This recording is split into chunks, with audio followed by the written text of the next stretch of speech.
Hello everybody. So today I will be reading a letter to my teacher written by Deborah Hopkinson. So let's begin.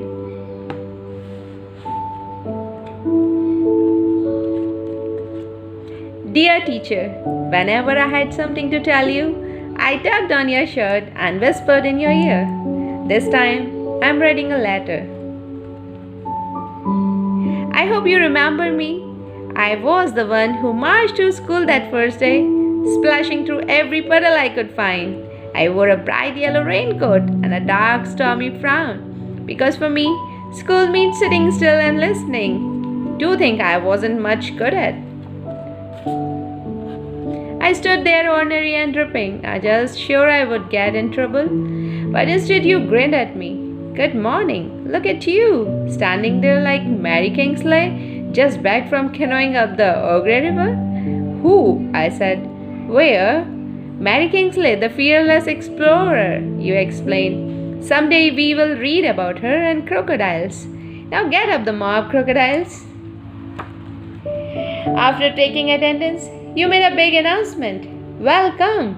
This year we will be planting the first ever second grade garden. It will be our great experiment.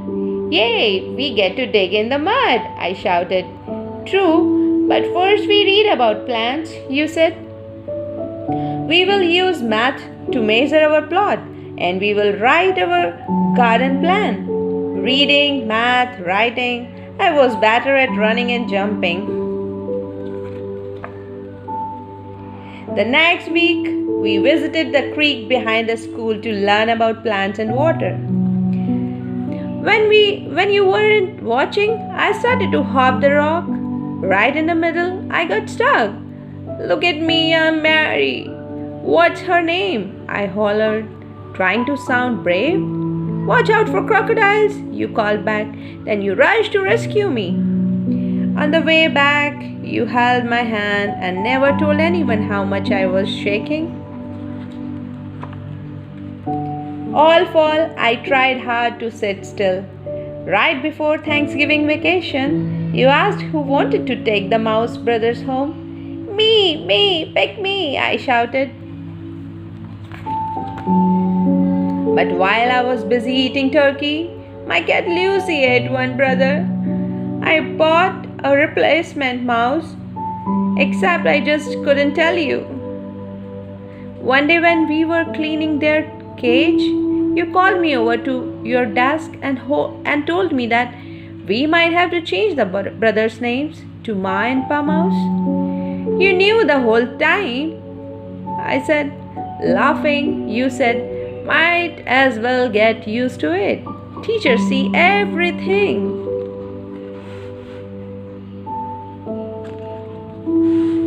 When winter came, the reading corner became our secret garden of stories. On Friday afternoon, we all curled up in a heap to listen, just like our new litter of mice.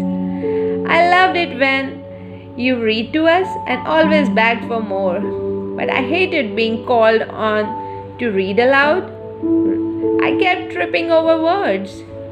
Once, right before my turn, I yelled, "Raise your hand if you want to go home."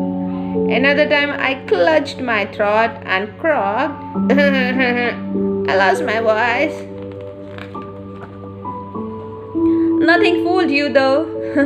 You called me to your desk and asked, when we make our garden, do you think the seed will grow right away? No, I said. Everyone knows they need time and sun and water. Well, learning to read takes time too, you said. Now I think you have a cat. I nodded. Lucy, the one who likes mice. I would like you to read to Lucy every day, you suggested. It might keep her out of trouble, I giggled.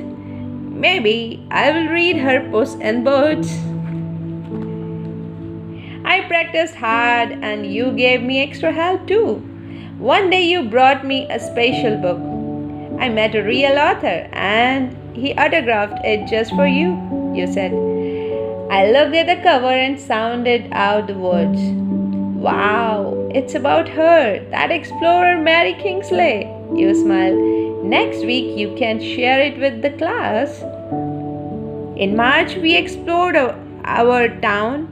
We went on a field trip to an old house. It was full of history and secret stairways.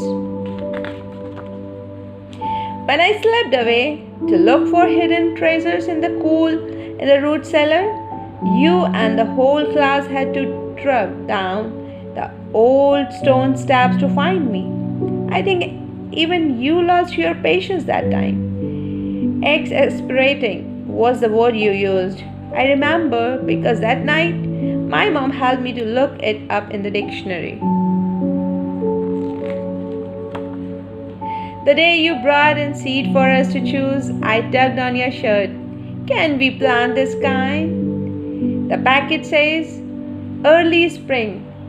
We can have bright red radishes in just a few weeks. Good reading and great idea, you said. Thanks to the math games we played, measuring our garden patch was easy. At last, we turned over our soil and were ready to plant. I was radish crew chief and read out the instructions all by myself. All spring we weeded and watered and kept garden journals too. On the Friday before summer vacation, we wrote out invitations to every class to come enjoy the salad we had grown ourselves. Splendid spinach, said the principal. It's because of the worms, I explained. I didn't know how to say thank you. So on the last day, I gave you a present, a memory quilt. I would measure squares on paper and made the story of our year in each one. The reading corner, worms in our composite, the magnificent mouse family, and best of all, a picture of you and me. You looked at the quilt a long time, then held it up for everyone to see. Thank you. Now, I will never forget you all and the year of the second grade garden. Me neither, I promised, and I never have. For a long time now, I have been wanting to write to tell you that even though I didn't always listen, and I know I was exasperating, second grade really was the best year ever. So I guess you won't be too surprised to hear that I still like to storm through creeks, dig in the garden, and even read out loud to my cat. Most of all, I want to tell you that I'm about to start my first job. And tomorrow morning, when I go to work, I will think about everything you helped me explore and try my best to be like you. Thank you for being my teacher. You're a student. So it was a wonderful letter written by a student to her teacher. I hope you have enjoyed reading this book, A Letter to My Teacher. Bye bye for now.